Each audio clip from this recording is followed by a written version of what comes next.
Hello everyone, Lewis from Scrubwood Studios here with, it's been a while since I've done one of these, but the review for the second episode of Mesozoic Isle Series 1. I say that like there's ever going to be another series, even though Kikizilla has very much clarified that Series 1 is going to be where it ends, if it ever gets finished. But yeah, I finally got around to doing this, got a nice quiet day to record, so yeah, let's get into this. Before we begin, I need to repeat this as always, give all the credit and love for this amazing series to Kikizilla 101, not to me, I'm just here to do the reviews.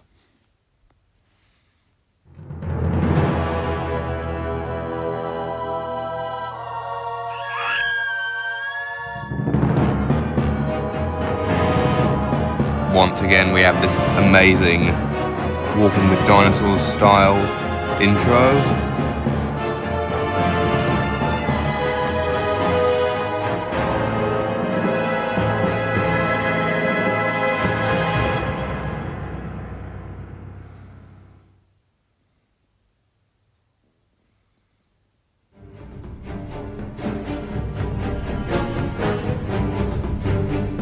Previously on Mesozoic Isle, we were introduced to Hidden Valley and the animals that call it home. So one thing you might notice real quick is that the narrator is different. Originally, this is Aiden's voice, so Kiki himself. Originally it was his sister Mandy narrating, but she quit the project because of some sort of unknown reasons which have never been fully disclosed. So they just have slightly different styles, so if you're wondering about that, that's why. So yeah, just quickly explaining that. And which of them sit at the very top of its food chain. Through the tranquility and occasional excitement, Hidden Valley is a sacred place. But now, she's exposed.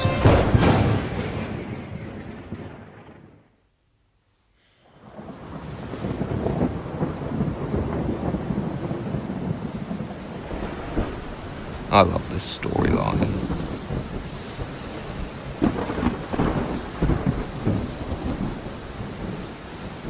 As the peak of the storm echoes in the distance, frightened and defensive animals can finally calm. Like just the concept of all these invasive species pouring into a territory and the native animals just struggling to survive is in this chaotic melting pot of different ecosystems is brilliant to me. I wish we got to see the whole thing, or even just more of it.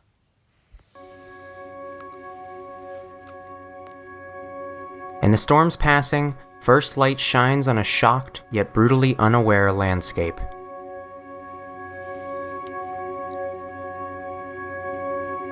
With its lungs cleared, Hidden Valley is revitalized, and relieved animals once again begin to stir.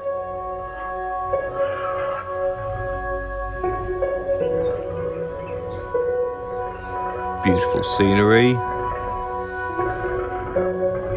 Left in the storm's wake, the disappointment of rain clouds settle over Hidden Valley.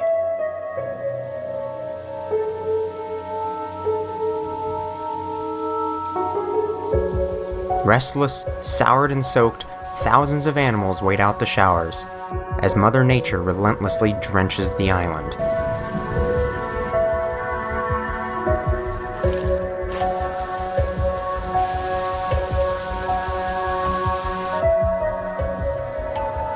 So grows the paradox of how an element that brings life around the world could hide such misery and deception.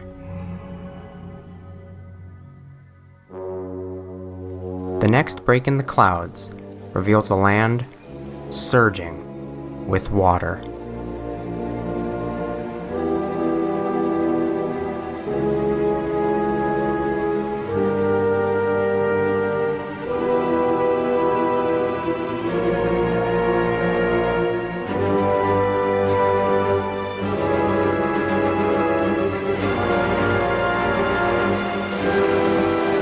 matched the music to the the cuts of the shots really well.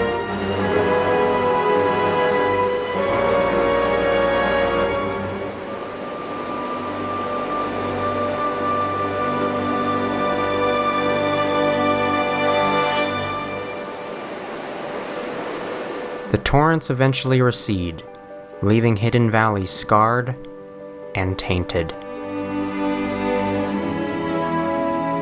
Along its banks, the river lends signs of a land assaulted by forces far outside its control. The barriers defending Hidden Valley have been breached, and while they may fade, these scars will never fully disappear. This is a story of hardship, and unbeknownst to its characters, it's only just begun.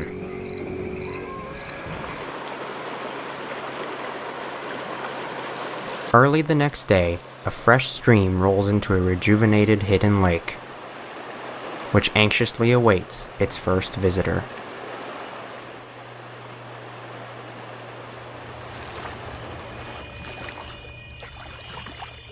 The wait's not long. Soon the shoreline welcomes a familiar face. The mother iguanodon, stressed and devastated. That's a nice shot with the creature's head against the tree line. Sort of forced perspective, make it look the right size. Very nice shot. Not that that's anything unusual for this series.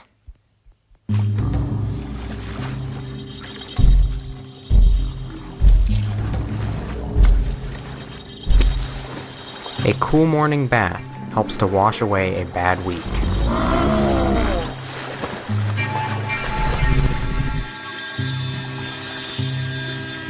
Just as so many other animals have done for years, she treats herself to a refreshing drink of this new water.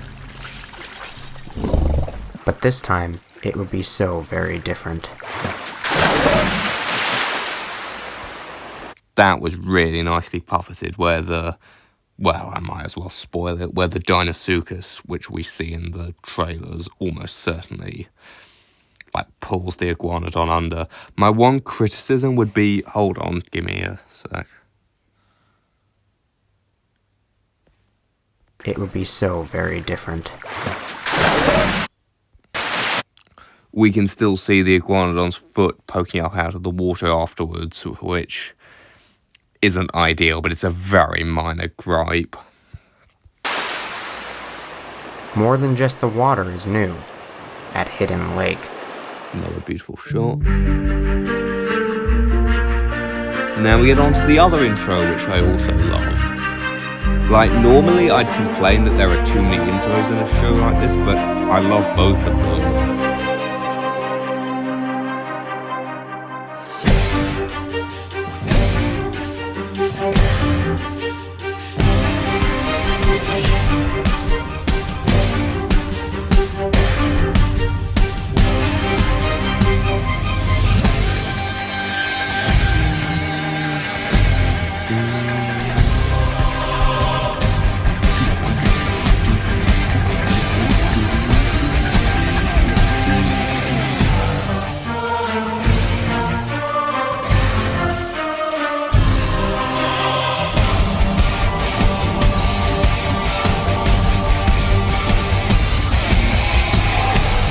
Another thing about the intro here is it gives us a chance to see some shots and some characters even that we never actually got to see, at least so far, in the show.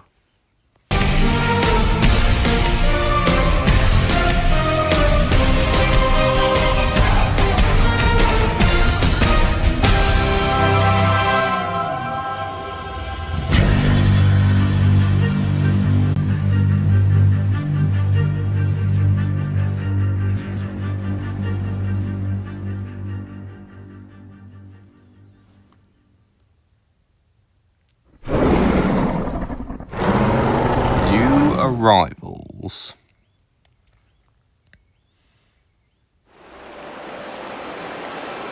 With the rains came new opportunities and new hazards. But these are far from the last.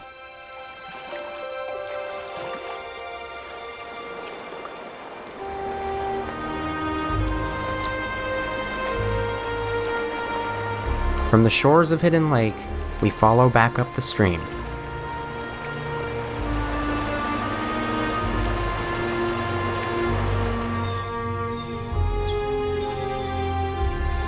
Through the deep forests, whitewater rapids, and fresh scars of Hidden Valley, we find a disturbed resident, Jasmine, a Baryonyx salubrious.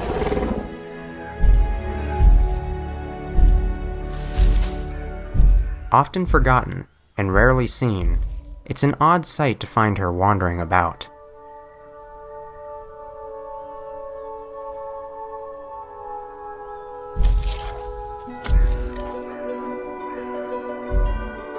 It's likely that the storm upset her routine, but soon she's back on track. I will say not all of the shots there seem to like something about the continuity. Like the backgrounds changed quite a lot, which something about it didn't quite fit. I get the distinct impression that he didn't shoot enough footage and had to like use some shots which maybe were best used somewhere else. But that's something I've done like plenty of times and people don't seem to mind, so I really can't complain that much about that. Again, I still love this series. Home at last. This is her sanctuary, Jasmine's Creek.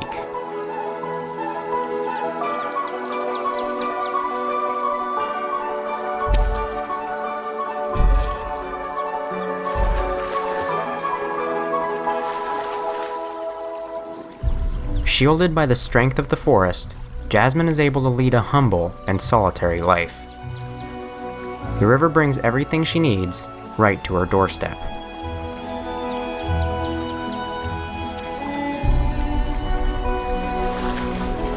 A migratory sailfish, unique to Mesozoic Isle.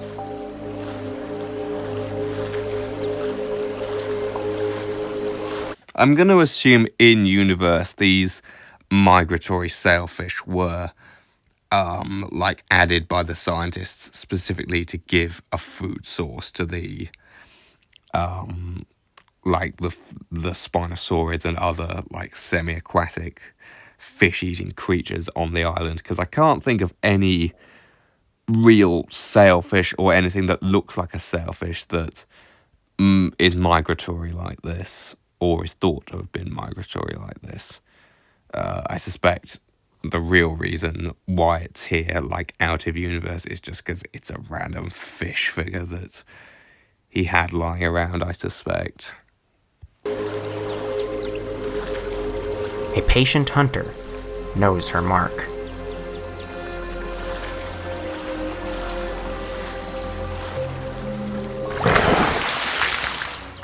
This prey is usually limited to the sea, but to spawn, these animals migrate hundreds of miles inland. I did like the puppeting of her grabbing the fish, so bonus points for that.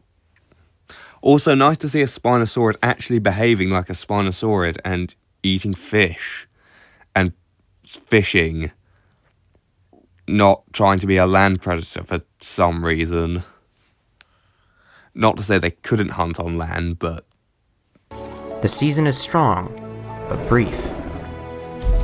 Jasmine wastes no time eating. She needs to make the most of this short opportunity.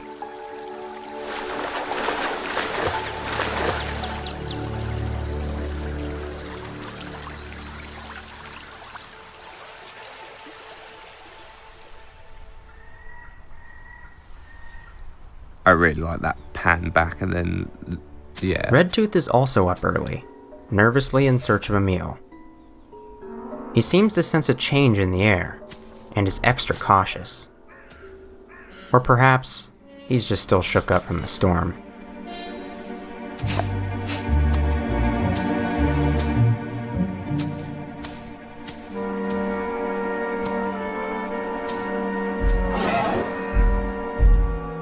Redtooth's suspicions are confirmed. There is something very different about Hidden Valley today.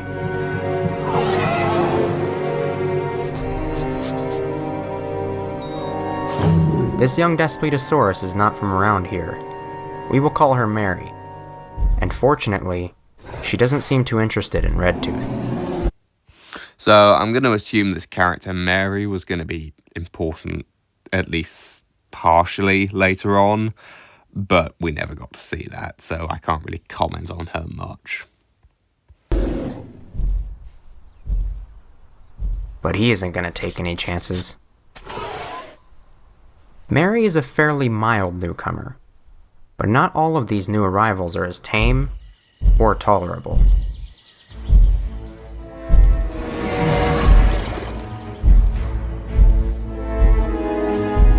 Hercules is a bold subadult Acrocanthosaurus fortirius, and he has also found his way through the compromised barriers of Hidden Valley.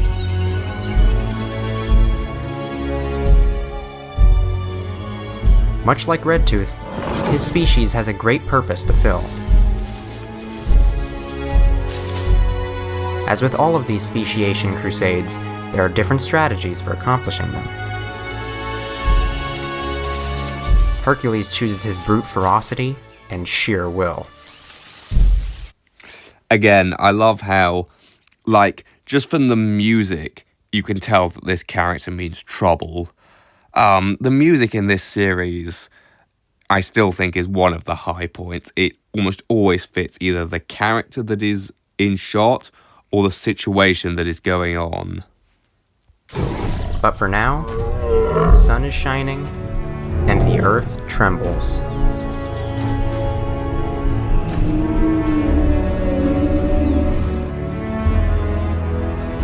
And here the music changes to something a bit more peaceful to signal the arrival of the apatosaurs. Yet more newcomers. This massive mother apatosaurus, Molly, and her daughter Patty are a very unique duo. Most adult sauropods live in large herds, while their offspring have to fend for themselves. However, for a not yet fully understood reason, Molly has been raising her daughter for years. So far, it's been very effective. However, when it comes to Hidden Valley, there's still a lot they haven't learned.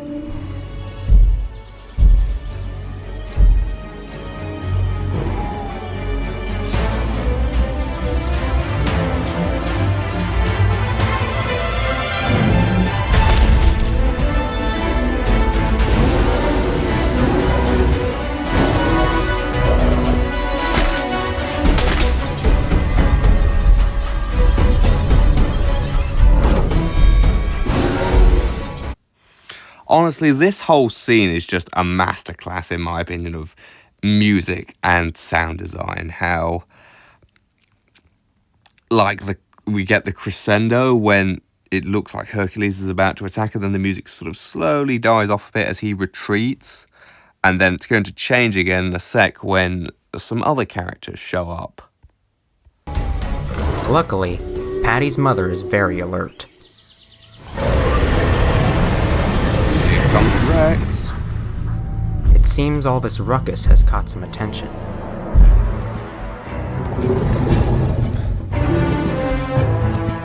Rex, the second to top predator of Hidden Valley.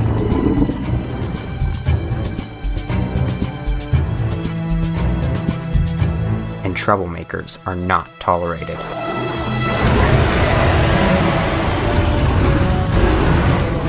Hercules isn't backing down a second time.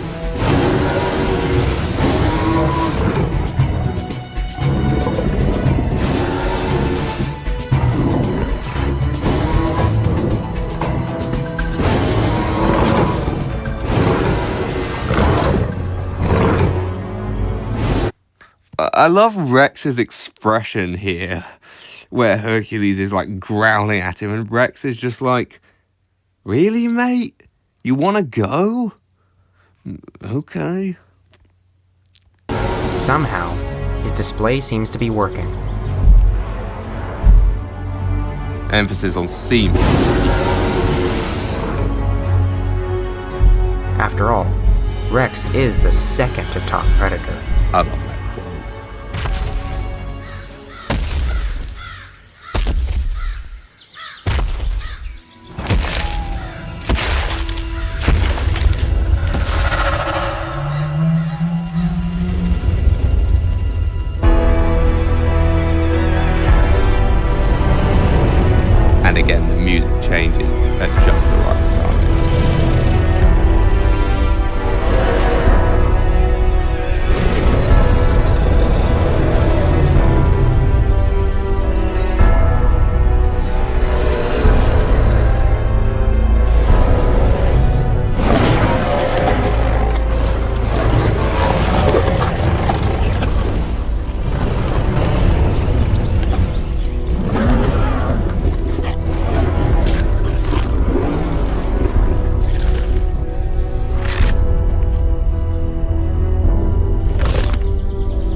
problem has been resolved. But Blue needs to send a message. What you're about to see here is one of my favourite edits in any Dinotube series at the time. Even nowadays, it still holds up very well.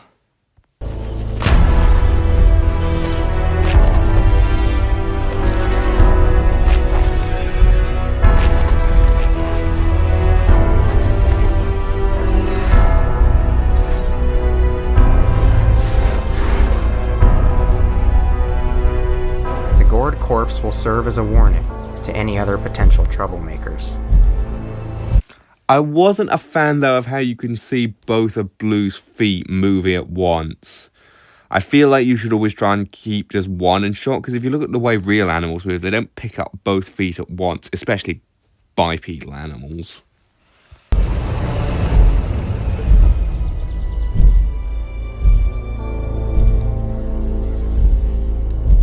Rex and Blue have a unique mutual respect for one another. This is how two apex predators can coexist in the same environment for so long. It's no coincidence that both of them are very intelligent and so level-headed. Working together, they make Hidden Valley a force to be reckoned with.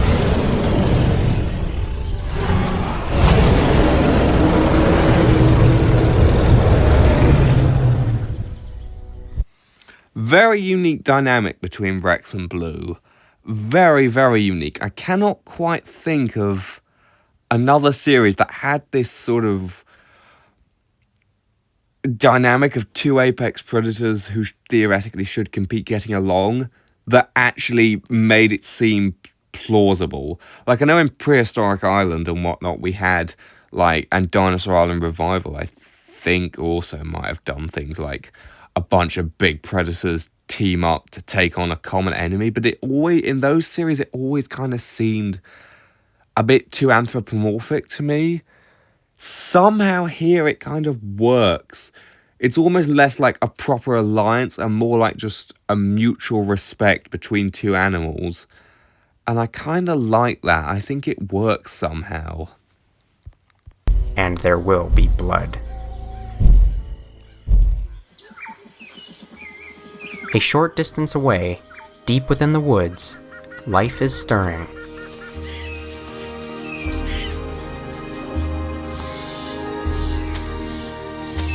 Manny never really has to worry much about safety. Carnivores his size simply are not common in Hidden Valley. Or at least, they weren't.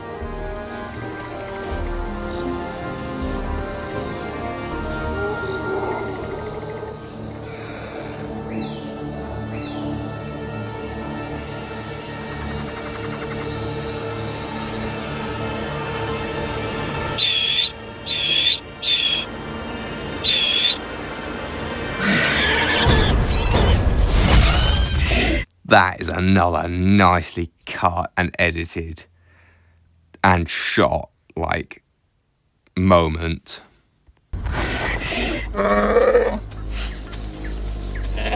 Thanks to a heads up from a nearby Microraptor and his overly cautious tendencies, Manny escapes unscathed. However, this is only a warning for things to come, as the once secure home he knew is vanishing, one newcomer at a time. Draco has just ran into a bounty of new opportunities.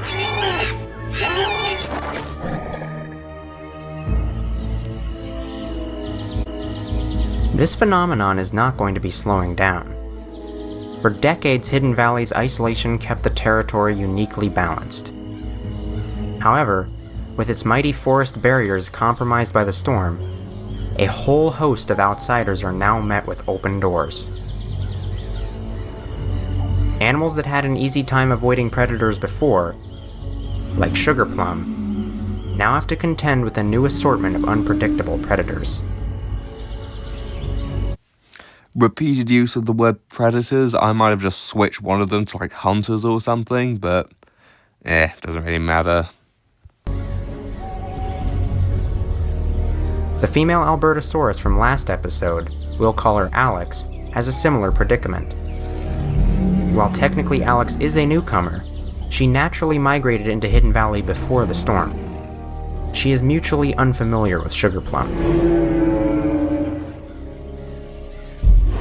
Animals tend to avoid eating unfamiliar foods for safety reasons, but given how little time Alex had to acclimate to Hidden Valley before the storm hit, almost everything is increasingly unfamiliar.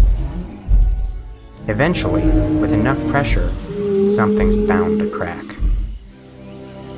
A brief drizzling shower of rain announces the arrival of the second wave of the afterstorm. Plumes of dark clouds weed out the sun's rays once again, and life returns to anxiousness.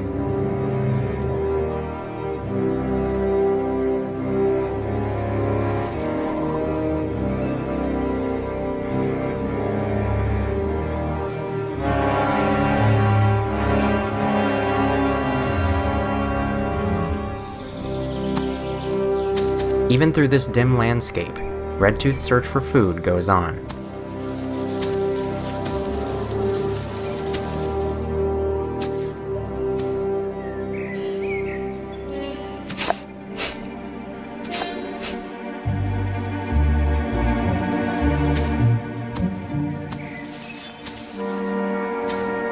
His nose leads him to the corpse of Hercules. A stark reminder of how life can end all too early.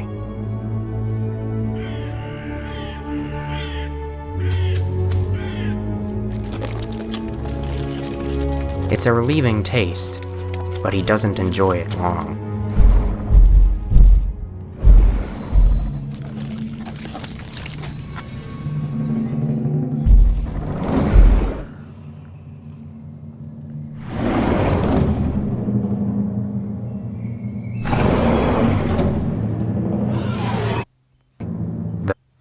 Bandits. The thieves of the scavenging grounds. 3 ravenous ceratosaurus.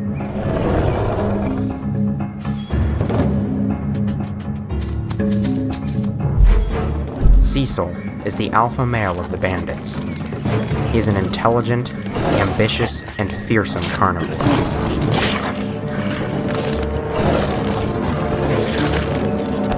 Estes is his mate, second in command, if you will. Last, and certainly least, is Morrison, the youngest and lowest-ranking member of the pack. He is lucky just to be eating at the same time as his superiors. And this is just the start of bountiful times ahead for the bandits. So the bandits, I think, had the potential to be really good characters. I believe they're meant as antagonists, but they had the potential to be really good antagonists, if you ask me. There were definitely some things hinted, like in the trailers and whatnot, and like in the next time segments. Like, I have a suspicion that they may or may not have killed off a few characters. Like Alex, I suspect, might have died to them, and I suspect the baby Apatosaurus might have died to them as well. But yeah, I think they had a lot of potential. Redtooth's happy to have escaped with his life, but his hunger isn't quite yet satisfied. And his hunt isn't quite done with life-threatening interruptions either.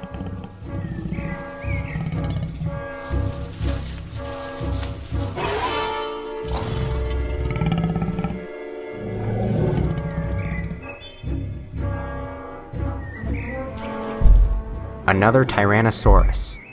A subadult female. She could easily make a meal of him.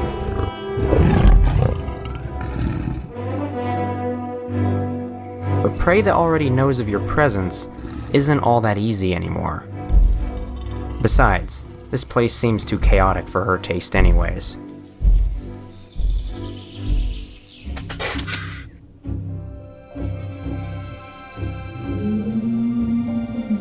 Eventually, the clouds clear, and with the re-energizing rays of the sun piercing through the gloom, life kicks back into high gear.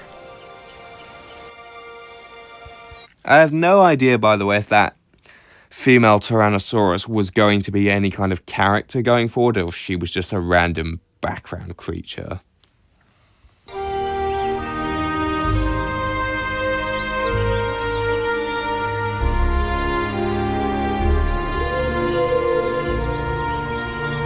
More beautiful scenery in the Rockies.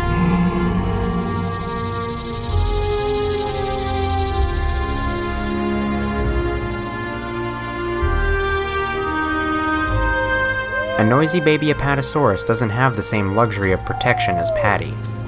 By design, its only hope of survival is the sheer volume of its siblings. But numbers alone are not enough to assure the survival of an individual.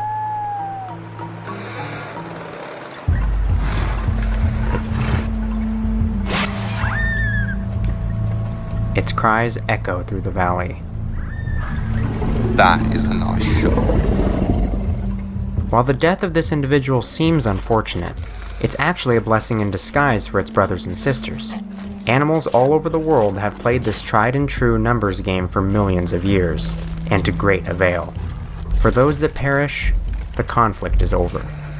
But for those who don't, it's survival of the fittest.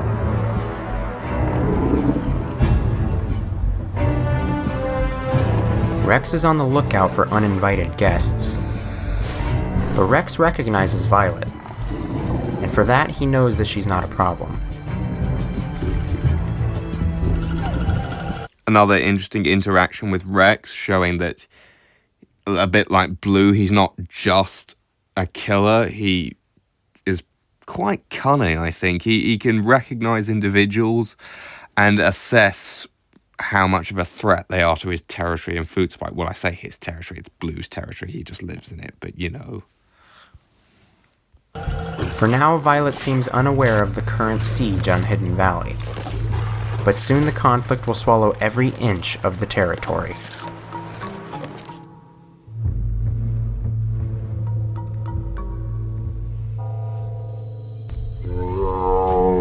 For other Apatosaurus, like Molly and Patty, the endless search for food continues.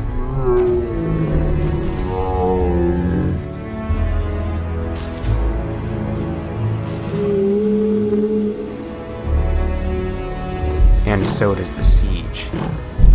An emaciated Allosaurus, desperate for food. Molly's vigil prevails. For the Allosaurus, it's now or never.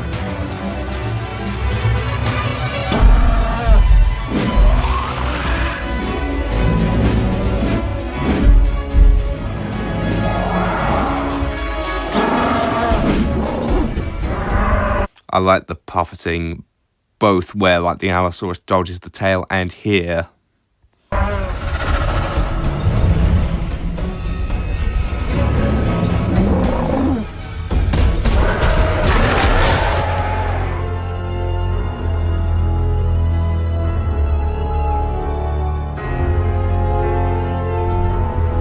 With every passing hour, it becomes more clear just how pivotal Blue and the entire hierarchy of Hidden Valley are to its existence.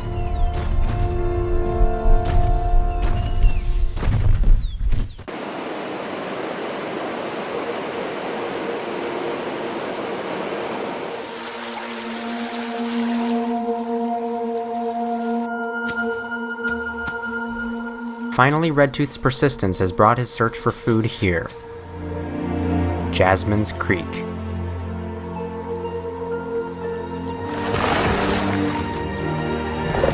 Jasmine's luck fishing hasn't returned since this morning, so she fishes on through the last hours of daylight.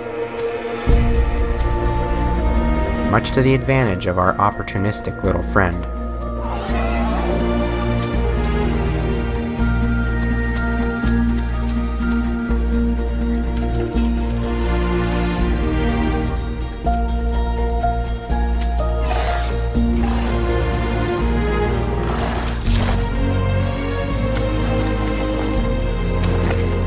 Redtooth slips away, unbeknownst to Jasmine, whose fishing frustrations begin to show.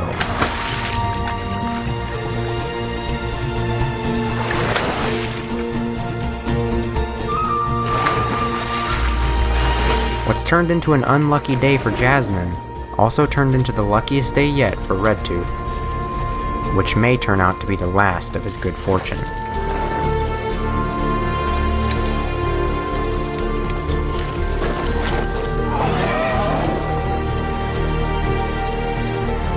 Tough times are ahead, and for those who want to survive, they're gonna need to sink their teeth in.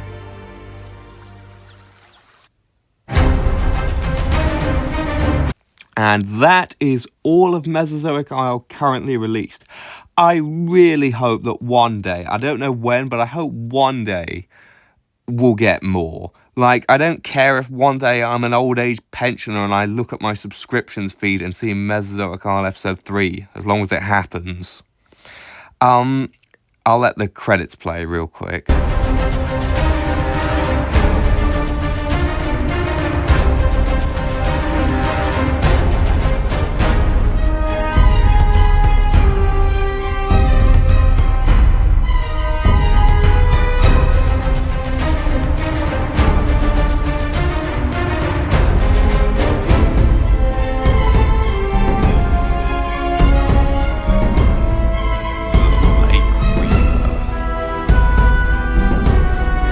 That was the inspiration for Kai's sort of nickname, by the way, the Reef of Lake Labyrinthodont.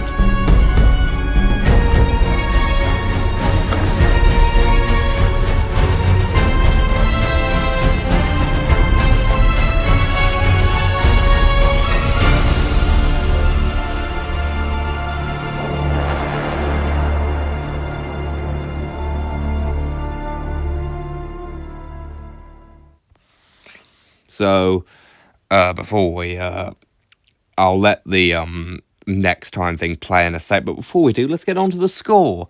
So, I'm gonna give this, I think, a 9 out of 10. The backgrounds were beautiful most of the time, not all of them, but most of them were great. Most of the camera work was very good. The figure and prop choice, I'd say, was good. Puppeteering I liked, especially in like the shots where Blue claws the guts out of Hercules and where Jasmine catches the fish. Those were both great. There were some other good moments too.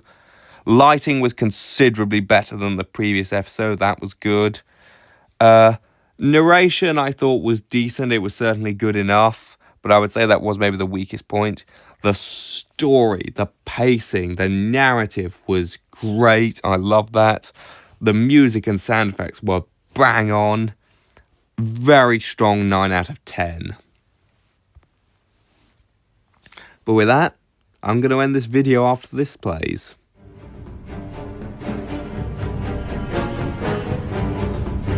Next time on Mesozoic Isle, we'll meet the native Triceratops herd and its battle for power. Tensions will rise as more new arrivals enter Hidden Valley, and the daily struggle to survive goes on. For the residents of Hidden Valley, the pressure will set in and only continue to increase until everyone is on the edge.